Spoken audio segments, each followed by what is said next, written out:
Buenos días, ya casi buenas tardes. Me corresponde presentar al siguiente ponente, que me hace especial ilusión, no solo por lo que representa profesionalmente, sino porque viene de una tierra que para mí es especialmente querida. Mientras se prepara la presentación, voy a leer una breve reseña de su currículum. Reinaldo Fernández Manzano es granadino, doctor y licenciado en Historia Medieval por la Universidad de Granada. Realizó sus estudios musicales de violín, piano, armonía, historia de la música, conjunto coral y acústica en el Real Conservatorio Victoria Eugenia de Granada. Discípulo del violinista e hispanista Werner Beinhauer entre los años 1970 y 1975 y del compositor y organista Juan Alfonso García entre 1974 y 1977, ampliando su formación en París con el clavecinista Rafael Puyana y el organista Martín Roche durante el curso 1977-78. Organista titular desde los 11 años hasta la actualidad de la Iglesia de San Pedro y San Pablo y del Monasterio de la Concepción de Granada. Su trayectoria profesional e investigadora ha sido merecedora de numerosos premios y reconocimientos, entre ellos Premio Holanda en 1979 para jóvenes científicos e inventores por un estudio de metodología musical, Premio del Ministerio de Cultura en 1980 para trabajos de investigación y divulgación de la música y de los músicos españoles. Becado en las convocatorias de los concursos de 1983 y 1985 del Ministerio de Cultura para la investigación y recuperación del patrimonio folclórico artístico español. Medalla de honor de la Real Academia de Bellas Artes Nuestra Señora de las Angustias de Granada en el año 95. Medalla de honor a la cooperación cultural del Conservatorio Estatal Tchaikovsky de Moscú en 2006. Premio Hernando Colón en 2007 a la difusión del patrimonio documental. Ha sido director del Centro de Documentación Musical de Andalucía desde su creación en 1985 hasta el año 2015, cargo que compaginó con la dirección del Festival de Música Española de Cádiz y la secretaría de la Fundación Barenboim Said en el periodo comprendido entre 2004 y 2015. Desde ese mismo año ocupa la dirección general del Patronato del Alambre Generalife y es vicepresidente del Centro de Estudios Bizantinos desde 1998 y presidente de la Asociación Española de Documentación Musical desde 2014. Además, es autor de varios libros y numerosos artículos y colaborador como profesor con diversas universidades de ámbito nacional e internacional. Ha participado como comisario de exposiciones de temática musical, así como en diversos conciertos de órgano junto a Eva Fernández Barbosa. Su intervención en el marco de estas jornadas lleva por título La gestión del patrimonio musical en Andalucía.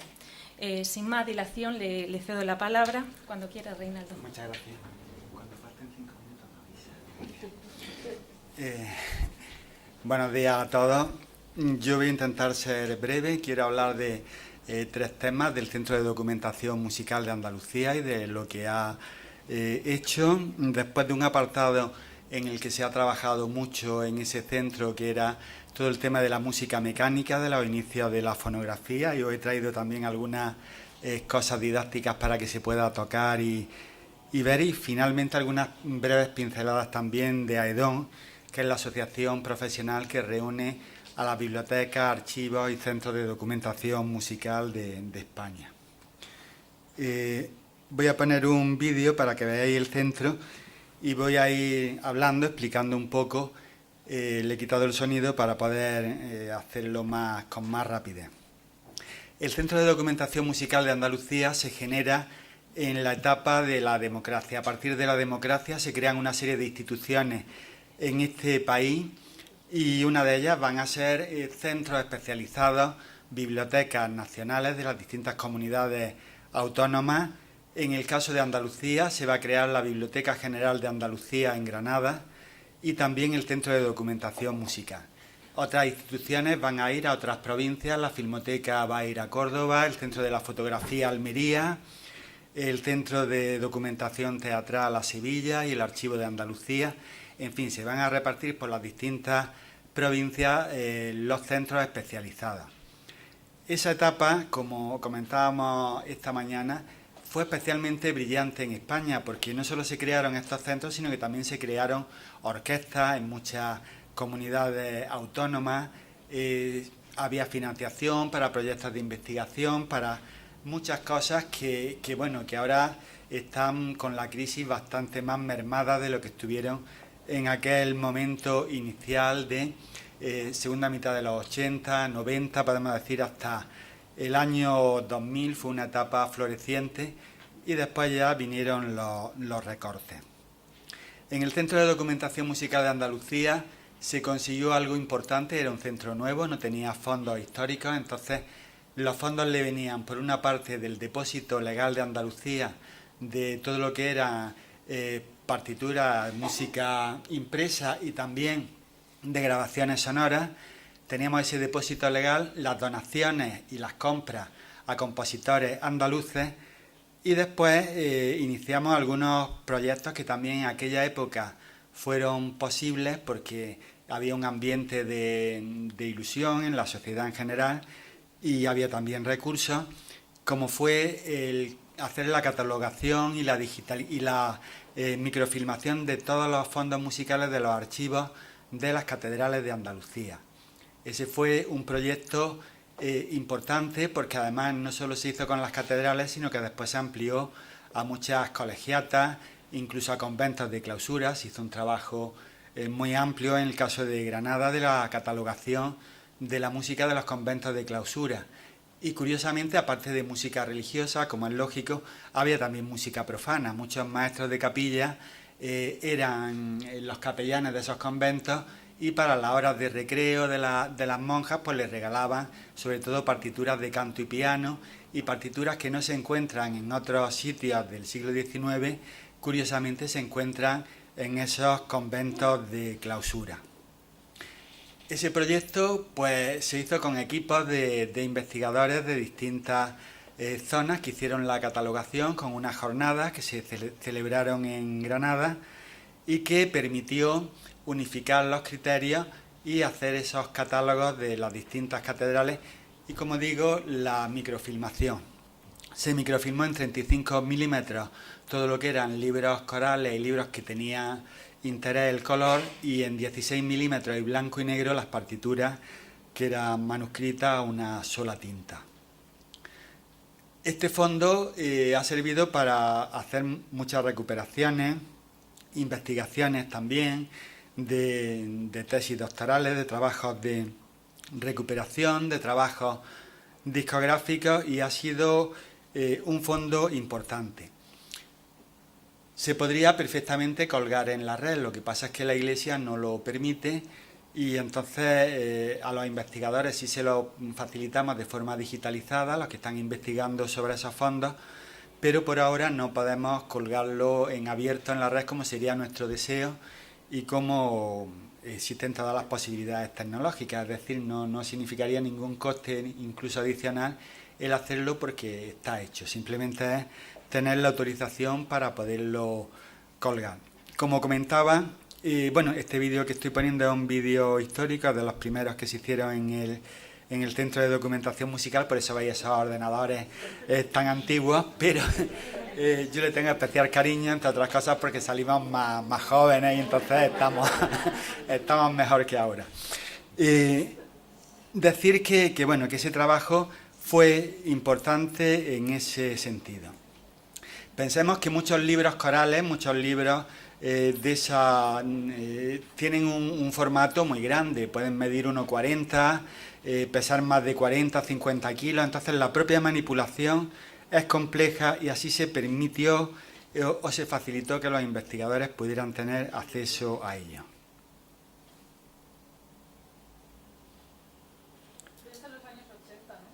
Esto sí, fue de los años 80-90.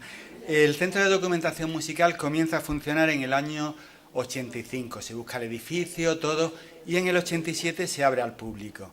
Y entonces es en ese año y el año siguiente cuando se firma el convenio con la Iglesia y cuando se empieza a hacer la microfilmación de esos fondos que ahora lo vais a ver también.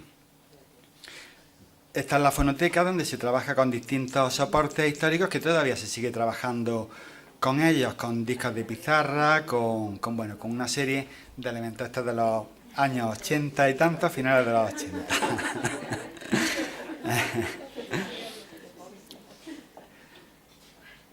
Comentar que igual que hicimos con todos los archivos musicales de la Iglesia, se hizo también con los órganos. Los órganos de Andalucía, se hizo un inventario de todos los órganos por provincia, lo que permitió el iniciar un plan de restauración que se llevó a cabo con el programa de Andalucía Barroca, que permitió pues también conocer los órganos y ver cuál era su valor y tener las fichas históricas de las restauraciones que se habían hecho, de los constructores, y que permitió pues trabajar también en ese sentido. El Centro de Documentación Musical ha tenido distintas donaciones de compositores andaluces importantes. Tenemos todo el fondo de partituras de Ángel Barrios, que bueno, fue amigo de Manuel de Falla y en su etapa, en la Edad de Plata de Granada, pues reunió una serie de compositores, de pintores, de literatos en torno a su casa en la calle Real de la Alhambra, y permitió también hacer un desarrollo importante de lo que era Granada, el flamenco, etcétera.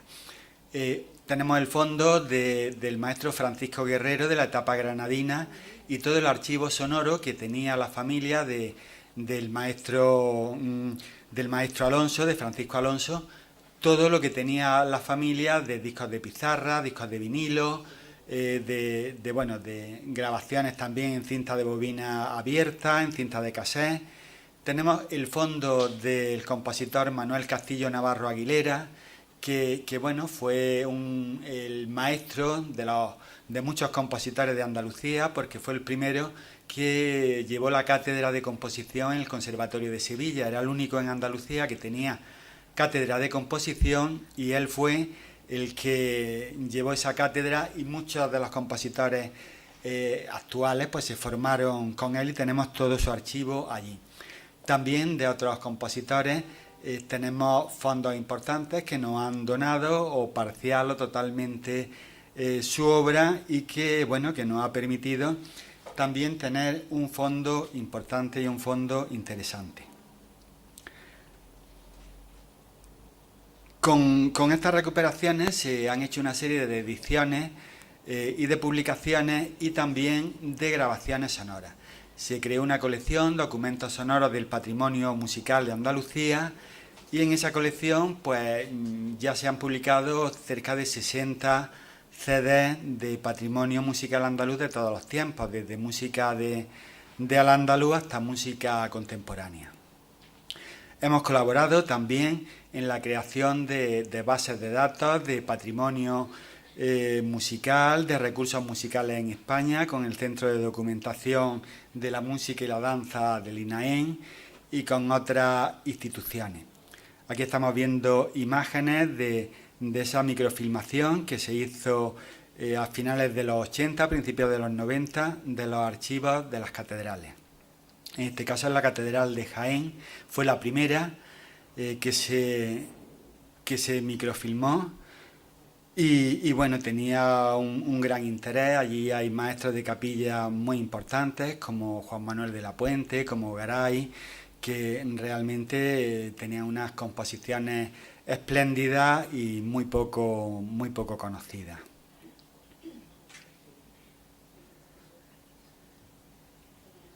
Hay mucho debate también en el sector profesional sobre qué es mejor, si microfilmar y después digitalizar o digitalizar directamente, y bueno, ahí hay teorías para todos los gustos. Vemos como muchas universidades americanas están primero microfilmando en formato grande, en 6x6, y después eso lo digitalizan. Entonces guardan el soporte fotográfico como un máster y después el soporte digital para colgarlo en la red y para hacer determinados usos. Aquí vemos esos libros corales de gran formato.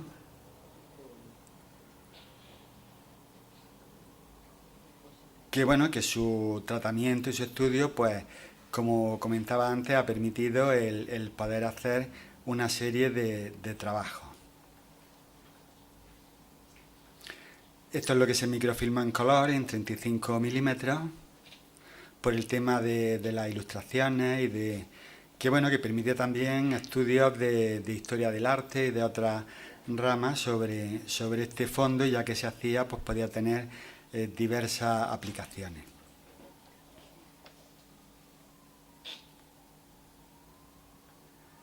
En esa época se convocaban ayudas a proyectos de investigación musical todos los años que permitieron desarrollar muchos trabajos. Actualmente pues se han dejado de publicar estas ayudas, a ver si se pueden recuperar.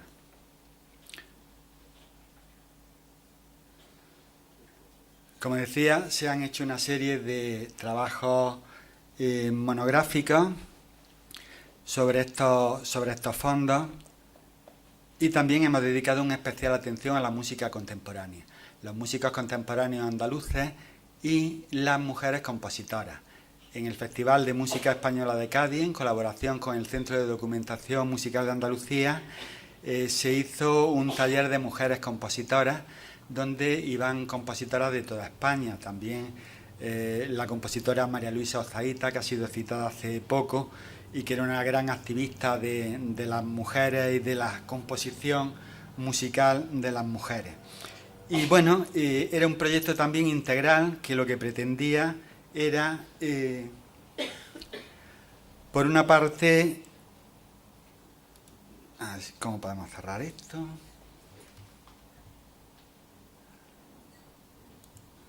Aquí. Pretendía, por una parte, un segundo.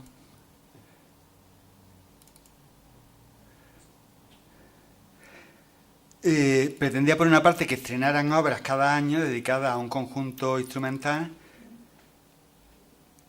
Esas obras editarlas en CD y esos CD después también editar las partituras y sus reflexiones publicarlas en una revista del centro que se llamaba Música Oral del Sur, más Cuadernos de Música Española de Cádiz, que permitía que también sus reflexiones estuvieran publicadas en ese soporte. Bueno, aquí vemos todos esos elementos para la edición musical que tiene en exposición la Biblioteca Nacional de España, que es muy interesante, en el museo que hay abajo, todos los elementos para hacer esos punzones, esos grabados que se hacían en planchas para la edición de partituras, y que es una exposición que la mayoría de vosotros seguro que conocéis. El Centro de Documentación Musical también ha trabajado mucho en la recuperación de la música mecánica y de los inicios de la fonografía, de todo aquello anterior a la electricidad. Hay un catálogo de todas estas exposiciones y actividad que se realizó, que está en Internet, se puede consultar y descargar de forma gratuita. Y bueno, yo aquí simplemente he traído algunas cositas que las he comprado para temas didácticos, es decir, que no se pueden coger y tocar, y que las voy a ir pasando para que las veáis y así os entretenéis un poco. Y yo lo explico. Voy a ir pasando cosas que después explicaré. Esto lo podéis ver así. Un cilindro de cera. Es un cilindro de cera que es inutilizado, es decir, que no estamos estropeando el patrimonio.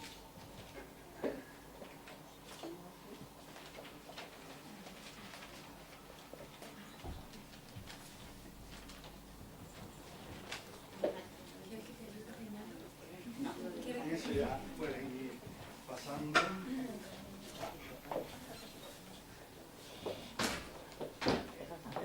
Irlo pasando.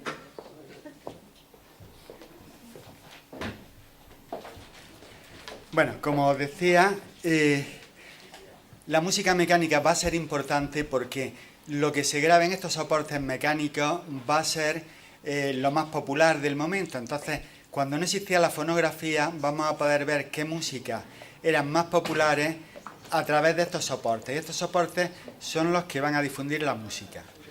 Voy a ser breve porque sé que tengo poco tiempo, pero bueno, deciros que la ciencia siempre ha hecho un trabajo de, Jacques Arnal lo estudia cuando habla de la filosofía de la ciencia, un trabajo de pasar unos parámetros, un lenguaje a otro. Es decir, sensaciones había que pasarlas a un lenguaje visual. Si pensamos en la temperatura, lo caliente o lo frío es una sensación. Sin embargo, había que pasarlo a un lenguaje visual, a un termómetro donde una columna de mercurio aumenta o disminuye en una escala, se pasa de una sensación física de calor y frío a un tema visual de una escala. En música va a pasar lo mismo, es decir, la música para poderla estudiar había que verla, entonces para verla había que dibujar la onda, que la onda sonora pudiera dibujarse. Y eso se hace, entre otras cosas, con una experimentación muy amplia que se desarrolla en el siglo XVIII y XIX, y una de ellas es ese diapasón que os he pasado con ese estilete que se mojaba en tinta, se ponía en un soporte, se le hacía pasar por un rodillo y entonces dibujaba la onda. Claro, si tú dibujas la onda, la reflexión era, si dibujas la onda, a ver si el dibujo de la onda te devuelve el sonido. Y entonces es el inicio de la fonografía. Por eso he pasado la cabeza fonocastora, porque lo que hace la cabeza fonocastora es que en un cilindro de metal y después de cera y después de pizarra, de un soporte derivado del petróleo, va a hacer eso, el dibujo que se ha hecho con el sonido en la grabación de ese soporte, no lo va a devolver en un sonido. Y vamos a tener los inicios de la fonografía. Pero claro, estamos hablando de finales del siglo XIX, de 1887, de 1890, y en esa época vamos a tener grabaciones de música popular, de flamenco, de zarzuela, de muchos elementos que son interesantes para el estudio y también para el estudio de la interpretación histórica. Es decir, podemos ver cómo se interpretaba determinadas cosas. Hace poco se ha hecho una tesis doctoral sobre eso, la interpretación histórica del violonchelo y cómo ha evolucionado basándose en esos soportes de cilindros de cera, de discos de pizarra de principios de siglo, donde se ve pues cómo ha ido evolucionando el vibrato, el portamento, todos los elementos típicos del violonchelo y cómo se han ido transformando desde una etapa de finales del romanticismo hasta ya una etapa más contemporánea que se inicia con Casal. Pero bueno, que es una fuente de investigación muy importante y que también está, podemos decir, de moda en los centros especializados. Voy a pasarlo muy rápidamente, pero bueno, hay soportes muy variados y ahí también en los centros especializados pues se puede optar por distintas fórmulas. Está la fórmula de digitalizarlos directamente, si son pues el tema de los rollos de pianola mediante un escáner y un programa especial, si son cilindros de cera, 5 minutos y termino, si son cilindros de cera, otros soportes mediante un lector láser. Nosotros hemos preferido hacerlo, la colección que tenemos, de la forma tradicional, es decir, restaurar los instrumentos, que se toquen, que se graben, porque nos parecía que también era interesante poder grabar el ruido de esos instrumentos, el mecanismo, recrear un poco lo que podía ser el instrumento en su época de la manera más auténtica y más cercana a lo que podía ser. Entonces, lo que se ha hecho ha sido adquirir los instrumentos, restaurarlos, grabarlos con una grabación tradicional y después esa grabación sí se digitaliza, pero parte de un original, no parte de una digitalización directa. Y finalmente, como había comentado, me gustaría deciros también y poner la página de Aedon, porque pienso que es interesante que conozcáis las bases de datos que tiene y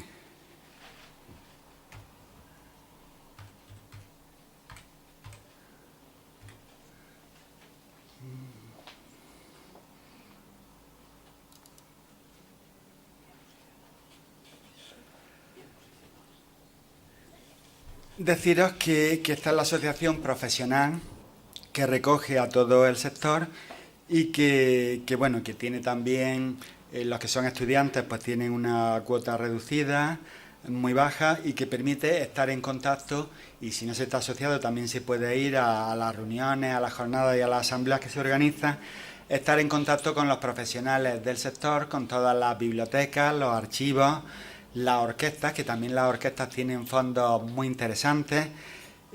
Aquí veis las bases de datos que se están haciendo, Atril, Matriz, y bueno, una serie de bases de datos importantes de iconografía y de bibliografía musical española que lleva el Centro de Documentación de la Música y la Danza del INAEM, que ya su director Antonio Álvarez Cañiván nos ha comentado, y que son bases de datos también abiertas, que tienen interés no solo por los fondos, sino también porque están conectados pues con toda la normativa nacional e internacional de catalogación de todo, tanto de fondos de partituras como de fondos de iconografía, o un tema muy importante que es Matriz, que lo lleva John Bagwell, del catálogo de fondos discográficos, catálogos de discografías que van a ser fundamentales para poder después